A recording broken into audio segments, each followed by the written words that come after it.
Programme में शिरकत की है। ये बिरादरी का कौम का जोड़ा कट किया गया है, ये यकजहती वास्ते किया गया है। इलैक्शन 2024 जोड़ा होंदा भी है उस सिलसिले के ते सारे बिरावां नूं जिहड़ा ना मैं उन्होंने शुक्रगुजार हाँ वो तशरीफ लाए हैं और इंशाअल्लाह इस वास्ते इकट्ठे हुए हैं बई रलते ते इलैक्शन लड़ूँ। हमेशा अगे मैं यूनियन कौंसल लड़ी है तो सारे बिरावां हर तरह की मदद की है और उन्हें वोट भी मंगा है, सपोर्ट भी की है। हुण क्योंकि इलैक्शन MPA का आप पहला इलैक्शन लड़ते पे हैं तो इसका ये मुश्किलात ही ज़्यादा हो सन। एक बंदे का या 2-4 बंदियां का यह काम नहीं, सारे बिरावां नूं जे तक कोई न टुर सन आपके दोस्त अहबाब या जिथे अपनी रिश्तेदारी है या जिथे ताल्लुक है एक दोस्त नूं समझना पौसी और एक डियाड़ का काम नहीं हो जे तक इलैक्शन न मुक्सी सारे जोर लै सन। क्योंकि कोई शह ही हो जो पहली बारी अगर जहाज भी दे तो उसका एक बारी फुल जोर लगता है, एक बारी वो जो उत्ते फजा चा वेंदा तो बस वो टिक वेंदा। तो अपनी पहली उड़ान है, इसनूं सारे बिरावां तू इल्तमास है तो वो जोर लावें और इंशाअल्लाह अल्लाह ताला आपनूं कामयाबी दे सी। बाकी जिहड़ा अपना भाई हसीब हैं पे वही कुछ अपना बिरावां नूं आखसन। हाजी साहब हाजी मुमताज़ साहब बैठे वही कुछ बिरावां नाल गलबात करे सन। तो मैं हाजी साहब नूं पहलू मौका देना बई वो उठी ते सारे बिरादरी का शुक्रिया अदा करें बिरावां दा ते मियाँ बाकी जड़ियाँ गल्लां वो करें। जितने बिरा बैठे हुए ना ये सारिਆਂ ਦਾ आमना इकट्ठा होना ये बड़ी कामयाबी की निशानी है। बाकी जरा इलैक्शन है पिया एक रियाज का नहीं, ये सारी कौम का इलैक्शन है, ये सारे की इज्जत का मसला ही है। बाकी हुण एक बैत कोई एहसान नहीं भी असां हुण रियाज नूं आखना तो बीजे चलना है। जिथे कहण दा तलक है, जिथे कहण दा वास्ता है, तुसां घर घर वांचते उन्हां दी मिन्नत जारी उन्होंने शुक्रिया अदा करो। उन्होंने जिहड़े तरीके नाल भी तुहाडे कोलों कहल होंदे तुसां कहल करो। इंशाअल्लाह अल्लाह पाक आपनूं इज्जत देसी, आपनूं कामयाब अल्लाह पाक देसी। मेरे तरफ ये दुआ।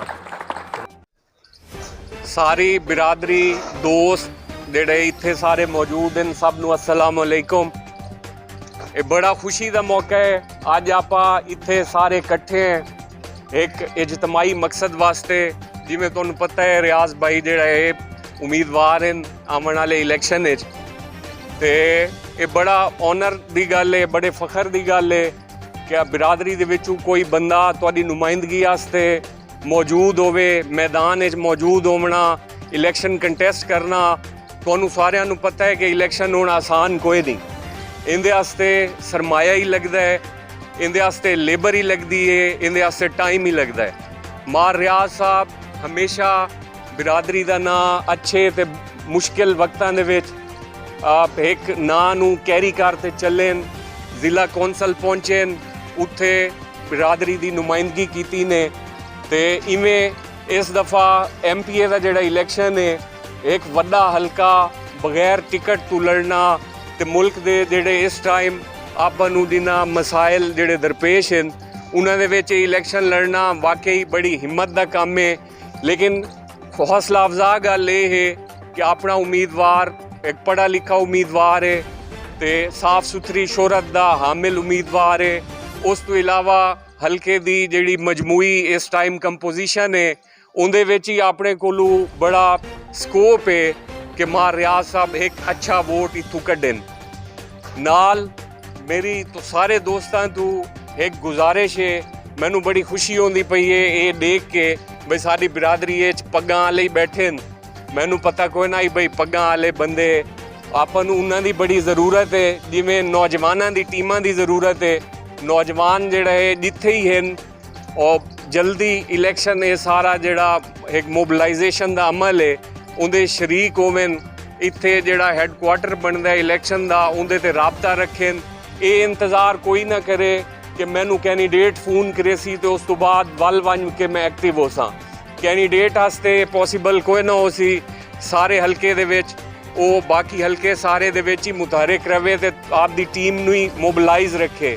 ਉਹਦੇ ਵਾਸਤੇ ਤੁਸੀਂ ਸਾਰੇ ਜਿਹੜੇ ਨੌਜਵਾਨ ਇੱਥੇ ਮੌਜੂਦ ਹੋ, ਮੈਂ ਸਾਰਿਆਂ ਨੂੰ ਦਰਖਾਸਤ ਕਰਨਾ ਕਿ ਤੁਸੀਂ ਆਪ ਸਾਰੇ ਆਪਣਾ ਨਾਂ ਦਿਓ, ਆਪਣਾ ਨਾਂ ਇੱਥੇ ਲਿਖਾਓ ताकि तुसा आपदी अवेलेबिलिटी दसो कि असा डेली इतनी देर तुहाडे नाल होसूं, तुहाडे नाल फिरसूं, तुहानूं गड्डी प्रोवाइड होसी, तुसा सिर्फ रियाज भाई दे नाल फिरना होसी।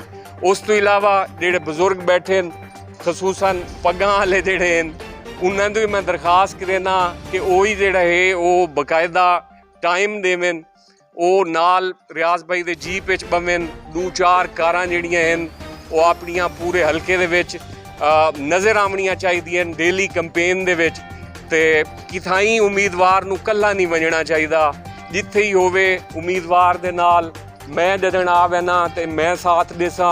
बाकी जेड़े बिरा इत्थे मौजूद हैं जेड़े रेगुलर कंपेन ज्वाइन करेंदे न, ये सारे आस्ते तुसा तुहाडी मुशावरत ही बड़ी ज़रूरी है। ये बेसिकली जेड़ा ये इजलास आई ये तां मुशावरती इजलास आई। ਇਹਦੇ ਵਾਸਤੇ ਤੁਸੀਂ ਅਗਰ ਜਿਹੜੇ ਦੋਸਤ ਜਿਹੜੀ ਸਰਵਿਸ ਕਰ ਸਕਦੇ ਨੇ, ਇੱਕ ਦੂਜਾ ਉਸ ਤੋਂ ਇਲਾਵਾ ਫੋਨ ਦਾ ਦੌਰ ਹੈ, ਲੋਕ ਸੋਸ਼ਲ ਮੀਡੀਆ ਤੇ ਟੱਚ ਹਨ, ਸੋਸ਼ਲ ਮੀਡੀਆ ਦੀ ਟੀਮ ਆਪਣੀ ਐਕਟਿਵ ਹੋਵੇ, ਉਹ ਤੁਹਾਨੂੰ ਫੇਸਬੁੱਕ ਤੇ ਕਾਰਡ ਦਿੰਦੀ ਹੈ, ਤੁਸੀਂ ਫੇਸਬੁੱਕ ਇਸਤੇਮਾਲ ਕਰਦੇ ਹੋ, ਸਾਰੇ ਆਪ ਦੀ ਫੇਸਬੁੱਕ ਤੇ ਉਹ ਕਾਰਡ ਸ਼ੇਅਰ ਕਰੋ। ਉਸ ਤੋਂ ਇਲਾਵਾ ਜਿੱਥੇ ਜਿਹੜਾ ਹੀ ਬਿਰਾ ਬੈਠਾ ਹੈ ਉੱਥੇ ਉਹ ਆਪ ਦਾ ਵੋਟ ਮੰਗੇ ਤੇ ਸਾਰੀ ਜਿਹੜੀ ਇੰਤਖਾਬੀ ਮੁਹਿੰਮ ਹੈ ਇਨਸ਼ਾਅੱਲਾਹ ਤਾਲਾ ਇਹੋ ਜਿਹੀਆਂ ਮੀਟਿੰਗਸ ਜਿਹੜੀਆਂ ਨੇ ਵਕਤਨ ਫਵਕਤਨ ਆਪਾਂ ਕਰਾਉਂਦੇ ਰਹਾਂਗੇ ਤਾਂ ਕਿ ਉਹਦੇ ਨਾਲ ਆਪਾਂ ਨੂੰ ਪਤਾ ਹੋਵੇ ਕਿ ਆਪਣੀ ਕੰਪੇਨ ਹੁਣ ਕਿਤਨੇ ਤੱਕ ਪਹੁੰਚੀ ਹੈ। ਤੇ ਇਹ ਵੱਲ ਮੈਂ ਆਖਿਰ ਵਿੱਚ ਸਾਰਿਆਂ ਤੋਂ ਇੱਕ ਦਰਖਾਸਤ ਕਰਾਂ, ਇਕੱਲੇ ਇੱਕ ਉਮੀਦਵਾਰ ਵਾਸਤੇ ਇਹ ਟੀਮ ਵਰਕ ਹੈ, ਇੱਕ ਉਮੀਦਵਾਰ ਵਾਸਤੇ ਪੋਸੀਬਲ ਕੋਈ ਨਹੀਂ। ਰਿਆਜ਼ ਭਾਈ ਇੱਕ ਹਮੇਸ਼ਾ ਤੋਂ ਇੱਕ ਵਰਕਰ ਵਾਲਾ ਰੋਲ ਪਲੇ ਕੀਤਾ ਹੈ ਤੇ ਅੱਜ ਹੀ ਉਹ ਉਹਨਾਂ ਆਪ ਨੂੰ ਆਪ ਪੇਸ਼ ਕੀਤਾ ਹੈ। ਹੁਣ ਅੱਗੋਂ ਤੁਹਾਡੇ ਸਾਰਿਆਂ ਤੇ ਕਿ ਤੁਸੀਂ ਇਸ ਇੰਤਖਾਬੀ ਮੁਹਿੰਮ ਨੂੰ ਚਾਹ ਤੇ ਕਿਤਨੇ ਤੱਕ ਲੈ ਵੈਂਦੇ ਹੋ ਤੇ ਆਪਾਂ ਨੂੰ ਕਾਮਯਾਬੀ ਤੋਂ ਇਨਸ਼ਾਅੱਲਾਹ ਤਾਲਾ ਆਪਾਂ ਹਮਕਨਾਰ ਹੋਸੂੰ। ਤੁਹਾਡੇ ਸਾਰਿਆਂ ਦੇ ਸਾਥ ਦੀ ਜ਼ਰੂਰਤ ਹੈ। ਬਹੁਤ ਬਹੁਤ ਸ਼ੁਕਰੀਆ। ਗੁਜ਼ਾਰਿਸ਼ ਤੁਸੀਂ ਸੁਣੀ ਬੈਠੇ ਵੇ ਮਾਂ ਰਸੀਬ ਸਾਹਿਬ ਦੀ, ਮਾਂ ਰਿਆਜ਼ ਅਹਿਮਦ ਸਾਹਿਬ ਦੀ। ਇਲੈਕਸ਼ਨ ਦੇ ਸਿਲਸਿਲੇ 'ਚ ਸਾਰੇ ਇਕੱਠੇ ਹੋਏ हैं, तुसें सारे मेहरबानी की तशरीफ लाया है। ये आप दा इलैक्शन समझना है, एक कौमां दा इलैक्शन है, हर कौम दा उवें ही हिस्सा होना चाहिए जिवें मार रियाज दा। इवें मार रियाज नूं चेट है, इवें सानू सारियां नूं चेट होनी चाहिए।